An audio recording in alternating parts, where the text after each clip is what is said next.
My beautiful neighbor called me at 11:30 p.m. crying. "There are strange noises in my house," she said. "Can you come check?" When I arrived, the only thing I found was her waiting in a see-through nightgown and no signs of any intruder except the loneliness in her eyes. Welcome to Secret Stories, where hidden confessions and forbidden moments come to life. Make sure to like this video and subscribe to join our community of secret keepers. My name is Jake, and I'm 25 years old. I work as a software developer for a tech startup, which means I keep pretty regular hours and usually have my evenings free to relax, watch Netflix, or work on personal projects. I live in a quiet suburban neighborhood where nothing much ever happens. The kind of place where the biggest excitement is usually someone's sprinkler system malfunctioning or a delivery truck blocking someone's driveway. That all changed 6 months ago when Victoria moved into the house next door. Victoria is 48, recently divorced, and absolutely stunning in a way that immediately caught my attention. She has perfectly styled blonde hair, striking green eyes, and carries herself with the kind of confidence that comes from years of experience and success.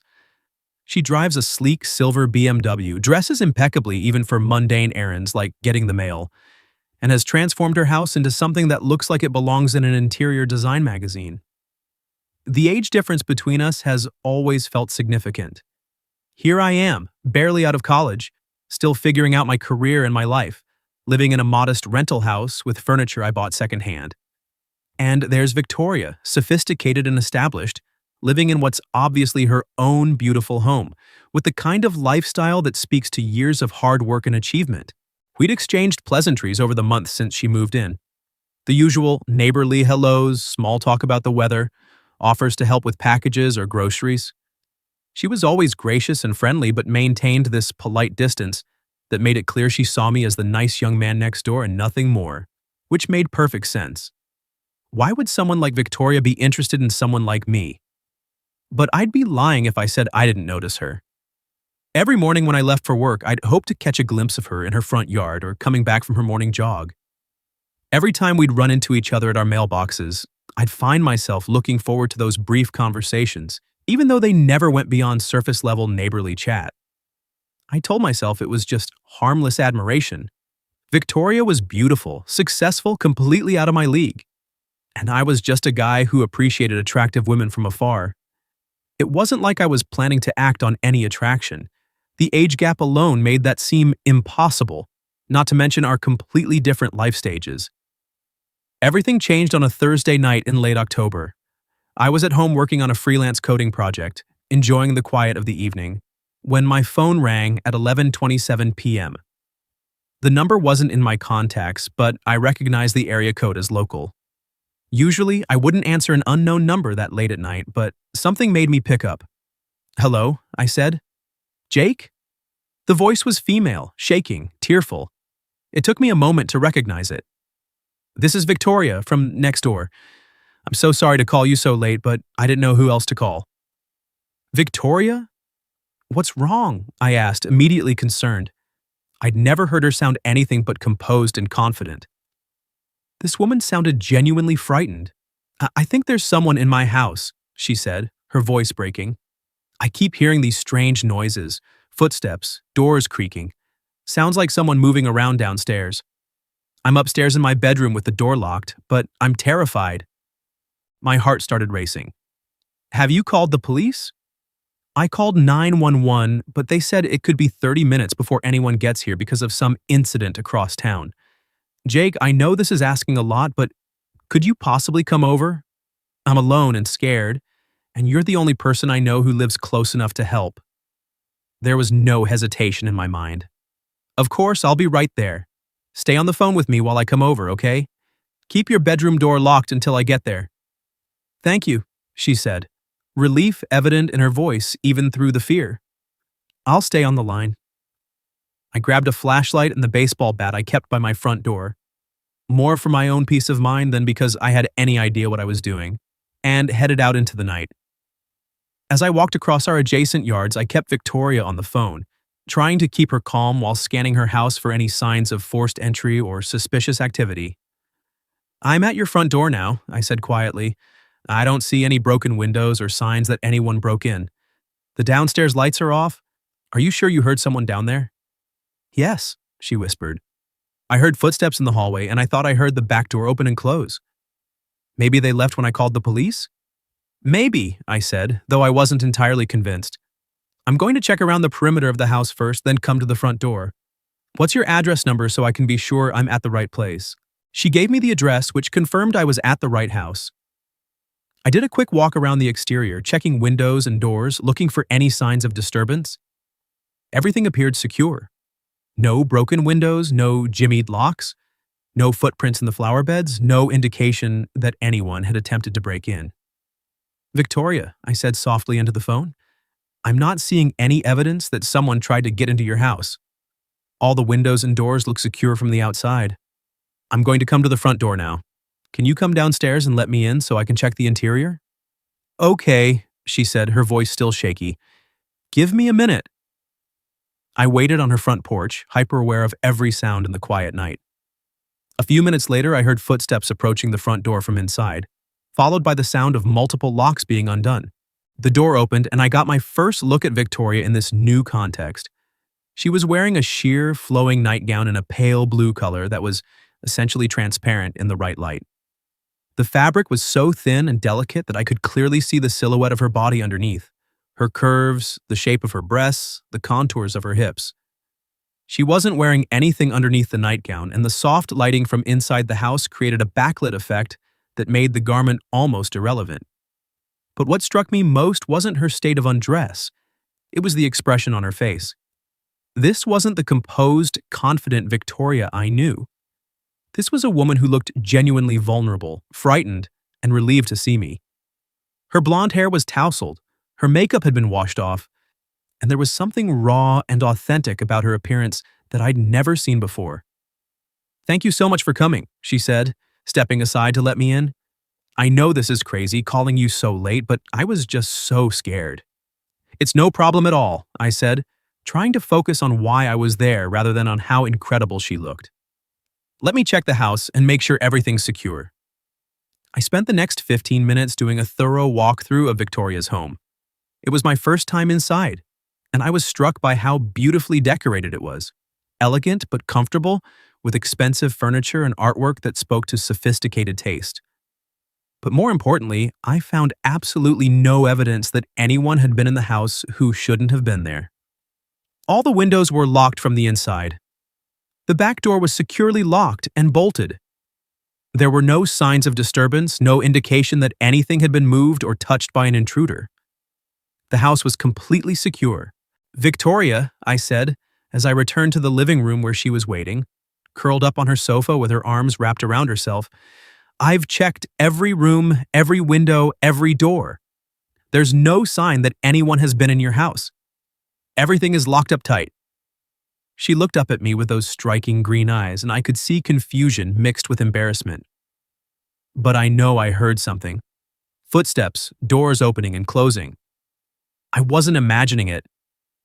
I sat down on the chair across from her, trying to maintain some appropriate distance while still being supportive. Houses make noises, especially older houses. The temperature changes at night can cause wood to expand and contract, making creaking sounds. The HVAC system turning on and off can create sounds that might seem like footsteps. Are you sure what you heard couldn't have been something like that? She was quiet for a long moment, considering what I'd said. Maybe, she said finally. I suppose I might have been more on edge than I realized. Is everything okay? I asked gently. I mean, beyond tonight? You seem really stressed. That's when something shifted in her expression. The fear was still there, but underneath it I could see something else. Loneliness, vulnerability, a kind of sadness that went deeper than concerns about potential intruders. Jake, she said quietly, can I ask you something? Of course. Do you think I'm losing my mind? The question caught me off guard. What? No, of course not. Why would you think that? She pulled her knees up to her chest, making herself smaller on the sofa. The movement caused her nightgown to shift, and I tried very hard to keep my eyes focused on her face. Because this isn't the first time I've thought I heard things that probably weren't there. Because I've been jumping at shadows, imagining problems that don't exist, calling neighbors in the middle of the night over nothing. Victoria, I said softly, you're not losing your mind.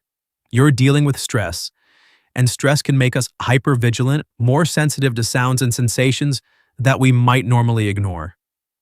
Is it that obvious that I'm stressed? She asked with a rueful laugh. Well, I said carefully, you did call me in tears at 11:30 at night because you thought someone was in your house. She smiled for the first time since I'd arrived, and it transformed her whole face. Point taken. We sat in comfortable silence for a moment before she spoke again. Jake, I need to apologize for dragging you into this. I feel ridiculous now. Here you are, giving up your evening to help your crazy neighbor who's apparently afraid of her own house settling. You're not crazy, I said firmly, and you're not dragging me into anything. I'm glad you called me. I'd rather you call and it turns out to be nothing than not call and actually need help.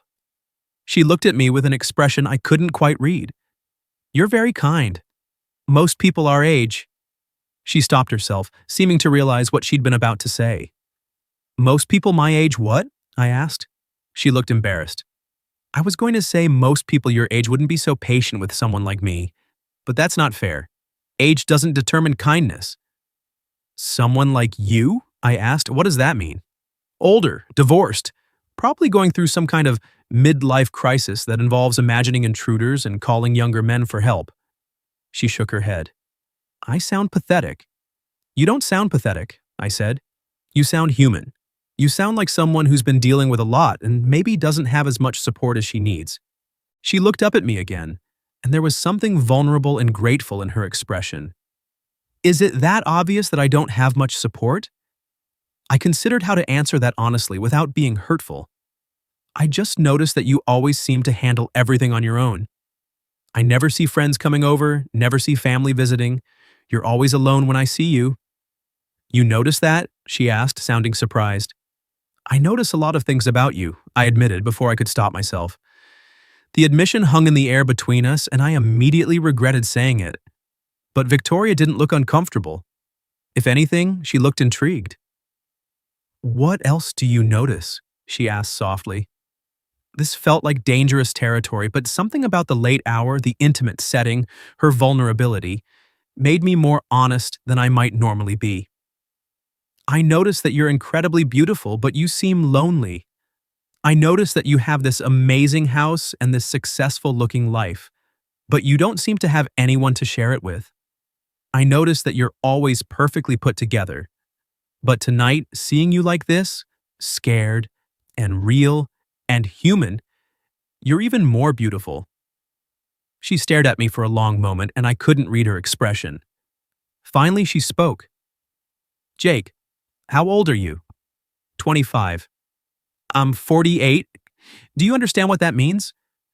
It means you're 23 years older than me, I said. It doesn't mean you're not incredible. She was quiet for another moment. This is probably the stress talking, or the late hour, or the adrenaline from thinking someone was in my house, but... She paused. But I haven't felt this seen, this understood, by anyone in a very long time. Victoria, I said gently. I know this is crazy, she continued. I know there are a million reasons why this is inappropriate. I know you probably see me as the pathetic older neighbor who calls you in the middle of the night over nothing. That's not how I see you at all. How do you see me? She asked. I took a deep breath, knowing that what I said next would change everything between us. I see you as the most beautiful, intriguing woman I've ever met. I see someone who's strong and successful, but also human and vulnerable. I see someone I think about more often than I probably should. She moved closer to me on the sofa, close enough that I could smell her perfume, could see the details of her face in the soft lamplight. Jake, she said quietly, I didn't hear intruders tonight. I know, I said. I called you because I was lonely and scared, but not of someone breaking into my house. I was scared of spending another night alone in this big house with nothing but my own thoughts for company. The honesty of her confession was overwhelming. Victoria, I know this is selfish, and I know it's asking too much, but would you stay with me tonight? Not for anything inappropriate, just so I don't have to be alone? Looking at her in that moment, beautiful, vulnerable, honest about her loneliness, I knew there was only one answer I could give. Of course I'll stay. What happened that night was transformative for both of us. Not immediately physical, though the attraction was undeniable, but emotionally intimate in a way that neither of us had expected. We talked until dawn about loneliness, about connection, about the courage it takes to be vulnerable with another person. I can't believe I fabricated an emergency just to have someone come over, Victoria said as we watched the sunrise through her living room windows. You didn't fabricate anything, I said. You were dealing with a real emergency, just not the kind that requires calling 911. She smiled and rested her head on my shoulder. What kind of emergency was it? The kind that happens when someone amazing realizes they don't have to face their fears alone anymore. That was 6 months ago. Victoria and I have been together ever since, navigating the complexities of our age difference and the surprised reactions of friends and family, but finding in each other something neither of us expected to find. Do you ever regret that night? I asked her recently as we were making dinner together in her kitchen. Which part? She asked with a smile. The part where I convinced myself there were intruders in my house? Or the part where I answered the door in a see-through nightgown? Either part, I said, laughing. Never, she said, moving closer to wrap her arms around me. That night taught me that sometimes the scariest thing isn't what might be hiding in the shadows. It's admitting that you don't want to face those shadows alone. Victoria was right about one thing. There was no intruder in her house that night.